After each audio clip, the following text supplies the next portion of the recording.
Desapontamento. Norte de Crossroads.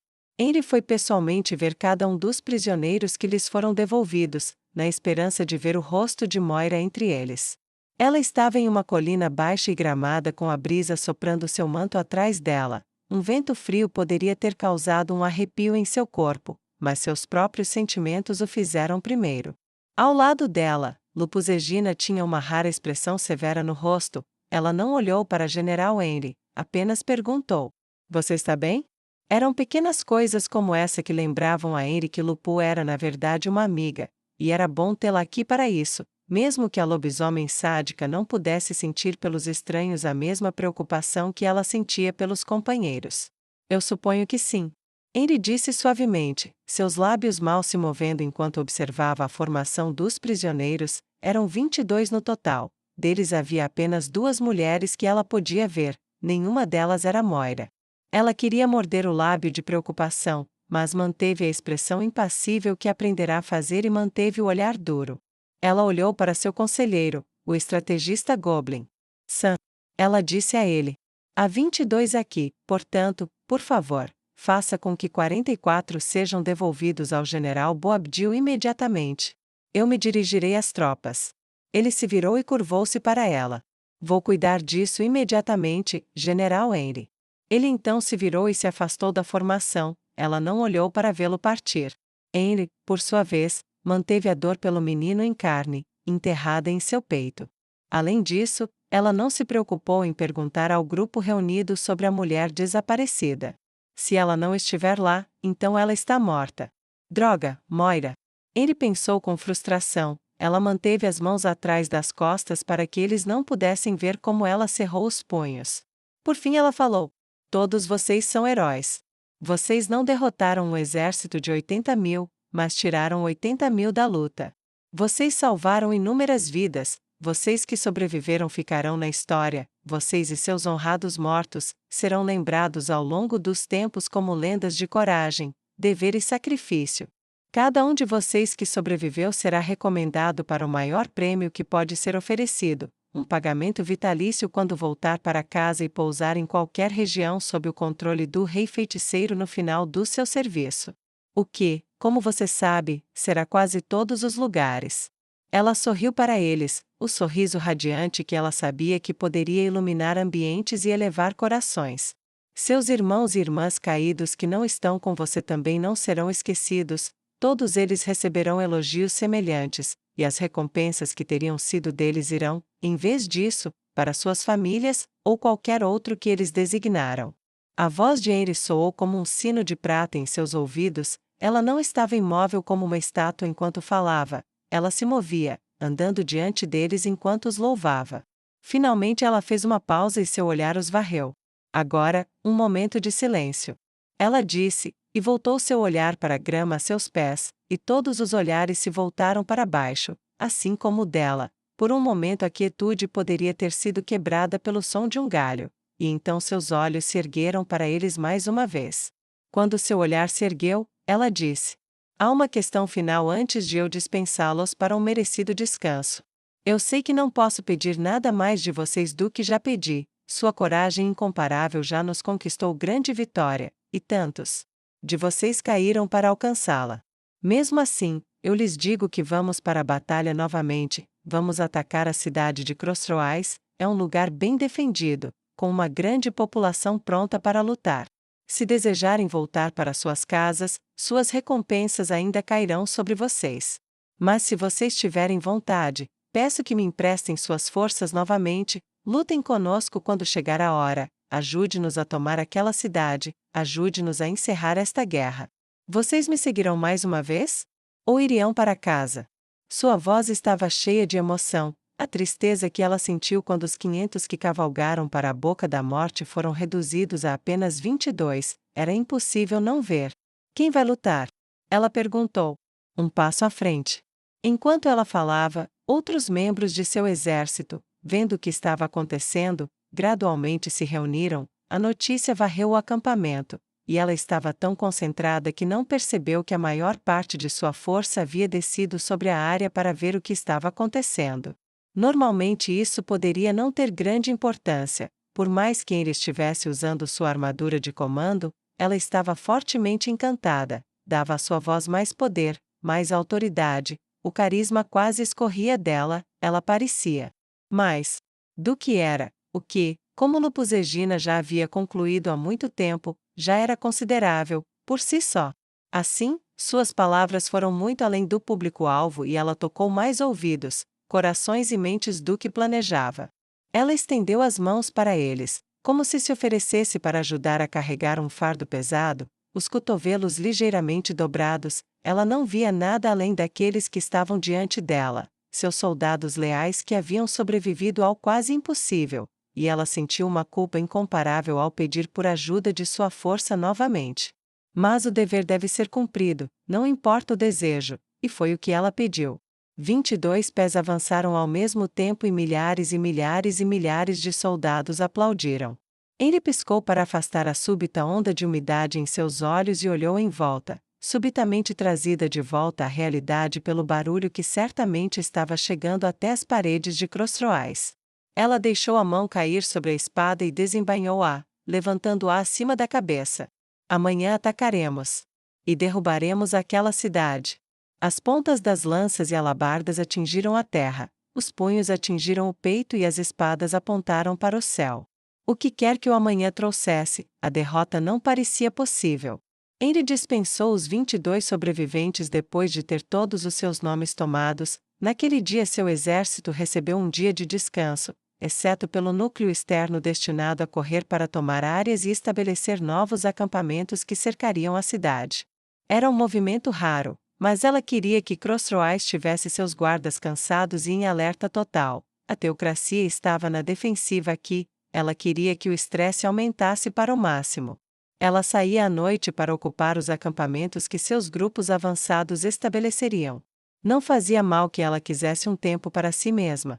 E foi por isso que 20 minutos depois ela estava sozinha em seus aposentos, exceto Lupus Aegina que se recusou a deixá-la em paz. Então, você vai desobedecer minhas ordens de me deixar em minha própria companhia? Ela perguntou à rainha lobisomem. Sim. Eu só tenho que obedecer ao rei feiticeiro, e suas ordens são para te proteger, eu só te escuto quando me convém. Ela tinha um sorriso presunçoso no rosto quando disse isso, e tudo que ele pôde fazer foi revirar os olhos. Certo. Ela suspirou. Provavelmente é melhor, de qualquer maneira, ter sua companhia é sempre melhor do que não tê-la. Lupus Aegina deu a Henry um sorriso lascivo. Então da próxima vez que você e Fireia estiverem nisso, você quer que eu talvez. Ah, que escandaloso. Ela deu um grito falso enquanto Henry corava. Droga, Lupu. Então não. Fique longe da janela do meu quarto. Henry riu enquanto pegava uma garrafa e servia 2 canecas antes de se sentar à mesa em sua tenda. Você também pode se juntar a mim para uma bebida, é um vinho decente, não é bom como os de Nazarick. Mas o que é? Ela perguntou retoricamente. Ainda chateada por causa de Moira? Lupus Aegina perguntou. Henry assentiu. Decisão estúpida, se algum dia eu ver o cadáver dela, falarei a ela o que penso. Preocupada com Gohan também? Lupus Aegina investigou mais profundamente. Eu te disse, ele será cuidado, o rei feiticeiro pensou muito em tudo isso, ele não vai ficar querendo nada. Ele vai querer a mãe pelo resto da vida. Henry disse enquanto bebia, com as costas retas contra a cadeira.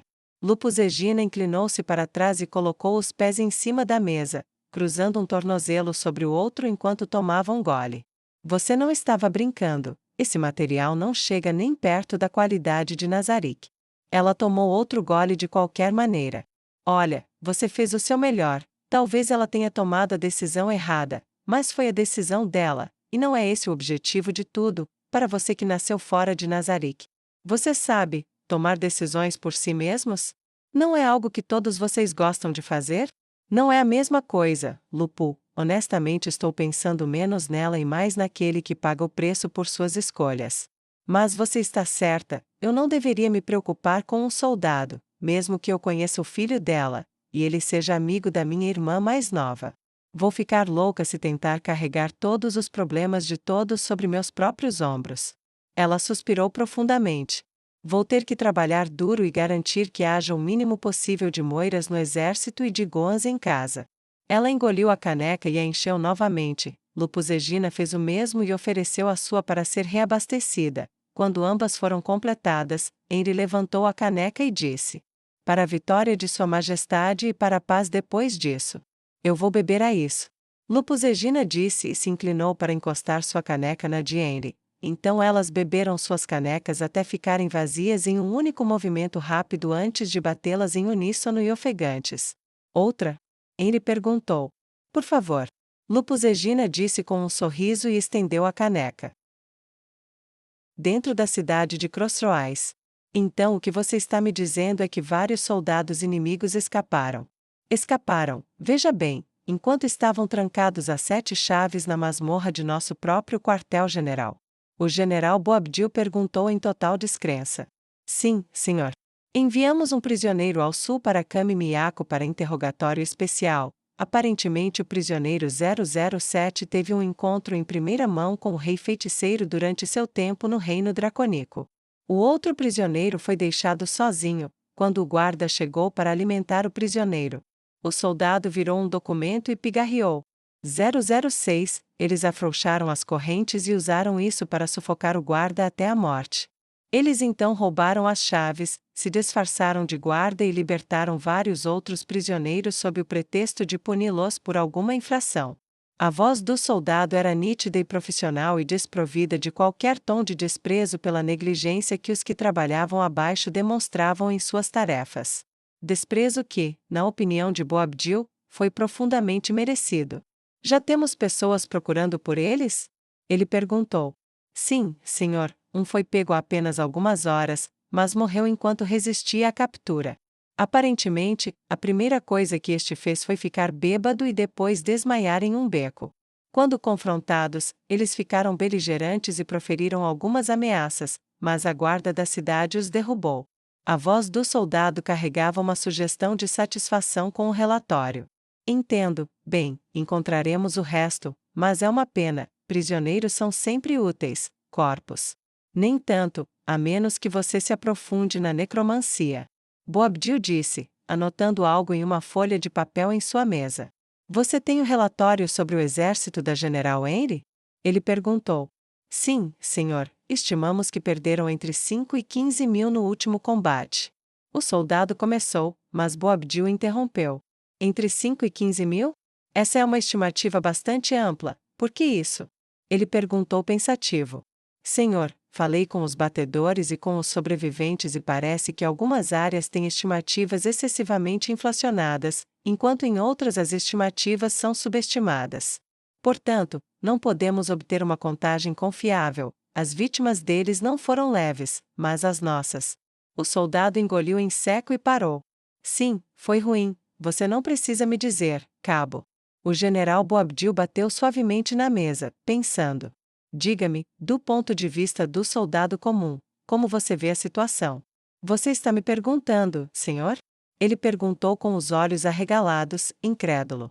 "Você vê mais alguém aqui?" O general perguntou com algum grau de sarcasmo. "Ah, não, senhor."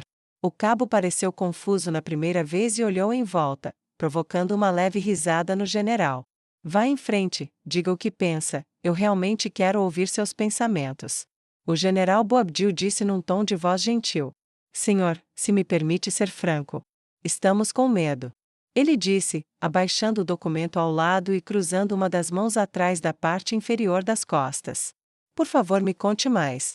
O general disse pacientemente, cruzando as mãos à sua frente sobre a mesa depois de deixar a pena de lado. "Senhor, nunca vimos nada assim, é confuso, é caótico. Todos nós já lutamos antes, todos nós treinamos para lutar, mas temos dragões voando acima e jogando trolls blindados atrás de nós, nós temos humanos em armaduras negras lutando ao lado de orques, vampiros e elfos, temos goblins de força e disciplina impossíveis andando direto em nossas linhas sem balbucios, ou medo. Eu mesmo vi um lobisomem, juro pelos deuses, lutando ao lado de uma mulher humana cavalgando um cavalo morto-vivo. Esta não é uma guerra que estamos travando, senhor, estamos em uma história de mito e lenda, estamos vendo magias impossíveis além de tudo isso, e simplesmente não sabemos o que fazer." O general Boabdil ouviu o cabo desabafar.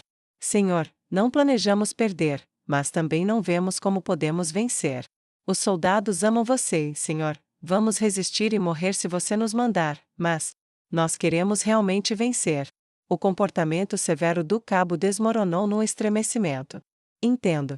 Obrigado por me dizer a verdade, cabo. Deixe o resto do seu relatório aqui, vá em frente e pegue algo para comer, a menos que eu erre meu palpite, teremos um cerco esta noite. Você vai querer estar bem alimentado e bem descansado. Senhor. O soldado fez uma saudação, colocou os documentos na mesa do general e saiu. Depois que ele partiu, seus vice-comandantes entraram e sentaram-se em uma pequena mesa de conferência, junto com vários nobres da cidade. O general Boabdil levantou-se da sua escrivaninha e reivindicou um lugar para si. Esta mesa, ao contrário da mesa mais formal do escritório, era pequena e redonda, destinada a ilustrar a relativa igualdade daqueles que nela se sentavam. Era mais íntimo do que o ambiente formal pronto para uso a poucos passos de distância, e isso combinava muito bem com ele. Vou ser franco, não temos muito tempo, então quero saber tudo, quero saber ontem e quero que todos voltemos ao trabalho o mais rápido possível, então seja rápido. General Boabdil disse. Sim, senhor. Disse o vice-comandante Ira, afastando casualmente uma mecha de cabelo castanho da lateral do rosto. Senhor, os escravos estão quase todos prontos para serem retirados da cidade e enviados para o sul, no entanto, alguns nobres têm estado. Bem, sendo franco, senhor, eles estão resistindo. É claro que estamos resistindo, não queremos simplesmente desistir de nossa propriedade, você sabe. Uma mulher esbelta e de aparência jovem disse enfaticamente. Lady Guevara, eu entendo sua preocupação, mas saiba que isso é para o bem da teocracia Slane. Escravos dentro das muralhas durante um cerco que está sendo travado por pessoas que são conhecidas por libertar todos os escravos que encontram, especialmente elfos. O general Boabdil olhou para ela com punhais nos olhos. Só pode levar à nossa ruína. Contanto que você mantenha um registro preciso, você receberá sua propriedade de volta quando for seguro para ela ser devolvida a você. Até então, todos os escravos da cidade serão enviados para o sul, para Wheaton, Camimiaco e outras áreas vizinhas, para serem colocados para trabalhar pelo bem da nação. Você poderia pelo menos nos oferecer uma compensação pela perda. Ela explodiu. Ele queria dar um tapa na idiota estúpida. Lady Guevara, você não está perdendo sua propriedade, apenas realocando-a. Você pode viver sem servos por alguns dias, até derrotarmos este cerco. Quando Ikari caiu, parte do porquê de sua queda foi porque os escravos elfos dentro dela se rebelaram. Diga-me uma coisa, seus escravos matariam você se tivessem a chance? Isso a fez parar. Ela tentou falar várias vezes. Então seu olhar se desviou. Eu irei juntar os meus com o resto assim que terminarmos aqui. Bom, próximo item? Ele perguntou. O vice-comandante Ikeren foi o próximo a falar. Senhor, temos provisões suficientes para um mês, 2 sem todos os escravos, 3 com meia ração e 4 com um quarto de ração. No entanto, temo que com um quarto de ração nós iríamos estar muito fracos para lutar. Existe alguma chance de reforços? Algumas, mas estamos lutando em 3 frentes, sem falar nas forças que despachamos para ajudar remédios que se dirigiram para Prate. Sinceramente não sei quanta ajuda podemos contar de Kami Miyako. O general Boabdil respondeu fatalisticamente. E se derrotarmos a general Rockbruise no oeste? O vice-comandante Ira perguntou esperançoso. Se deixarmos o rei elfo se mover para o oeste, talvez eles movam uma parte do exército para nós, mas temos que aguentar muito tempo para que essa possibilidade seja confirmada. O general respondeu com algum desconforto na voz. Portanto, quaisquer reforços virão dos impostos. Ela disse infeliz. Sim, então eles serão tropas inexperientes enfrentando veteranos de uma general que agora tem uma série de vitórias e sucessos. Não é uma situação ideal. Ela disse descontente. Concordo. O vice-comandante Ikeran disse. Mas isso nos daria pelo menos uma superioridade local temporária sobre um segmento de seu exército. Não precisamos esmagá-la, apenas forçá-la a sair da cidade. Se infligirmos pelo menos essa derrota, sua reputação será prejudicada, e nossos soldados realmente precisam de uma vitória agora. Não precisamos todos? O general Boabdil disse com um suspiro. Falando nela, o que os prisioneiros disseram sobre como foram tratados, foram abusados, torturados, ela fez alguma coisa com eles.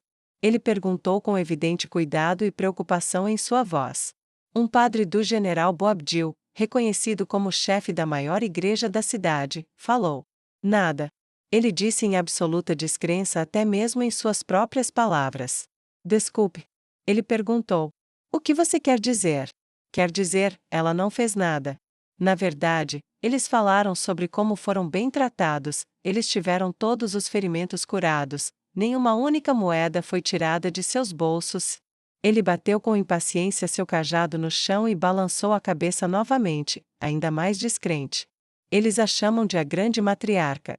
Aparentemente ela foi vista cuidando dos moribundos como se fossem seus próprios filhos, e ela fez isso por ambos os lados. Ela é amplamente admirada entre os soldados comuns. O padre disse com admiração na voz. Eles poderiam estar encantados? Perguntou o general Boabdil. Sem chance, nós verificamos.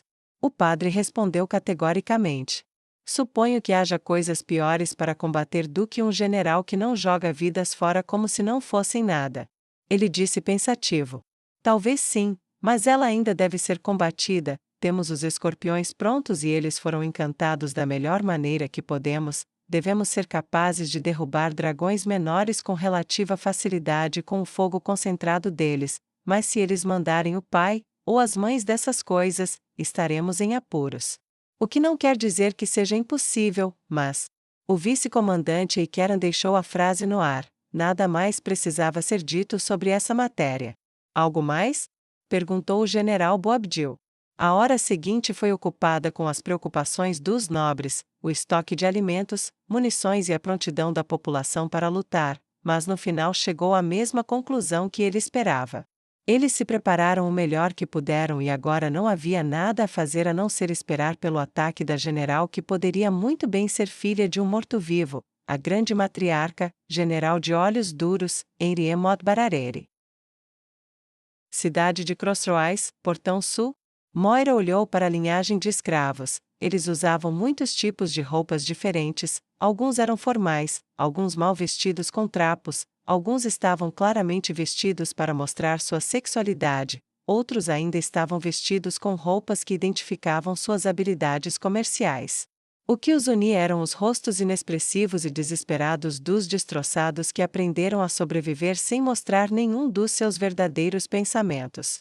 E o fato de que, além dos rostos desesperados, eles usavam correntes e todos tinham as orelhas mutiladas exatamente como Haskell havia feito com a garota loira que ele matou por causa das roupas dela, as roupas que Moira usava agora.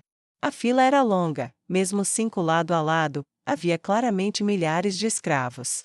Então você acha que podemos sair por aquele portão? Romari perguntou enquanto eles se encostavam casualmente contra uma parede, parecendo para todo mundo apenas um grupo de amigos saindo em um dia de folga. Haskell estava franzindo a testa. Esse foi o meu pensamento, mas duvido agora. Por quê? Moira perguntou.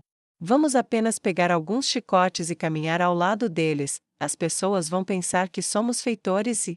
Haskell estava balançando a cabeça. Não vai funcionar. Por que não funcionaria? Ela perguntou. Simplesmente não vai, acredite em mim. Ele respondeu, o jeito brincalhão desapareceu de seu rosto sério. Mananak olhou para o soldado que ele sempre considerou um idiota brincalhão e não o reconheceu. Você sabe algo? Muitas coisas, nenhuma das quais é da sua conta, apenas confie em mim, não vamos sair dessa maneira. Haskell disse de forma brusca e enfática. Moira queria dizer mais, mas quando os escravos começaram a caminhar taciturnamente pelo portão sul, ela viu algo totalmente inesperado. Haskell sempre foi um idiota brincalhão e sedutor, rápido como uma piscadela, um sorriso, uma risada, mesmo quando eles estavam cavalgando a todo vapor em direção à teocracia, totalmente preparados para morrer, ele precedeu o confronto pedindo a ela um encontro depois. Eles ganharam.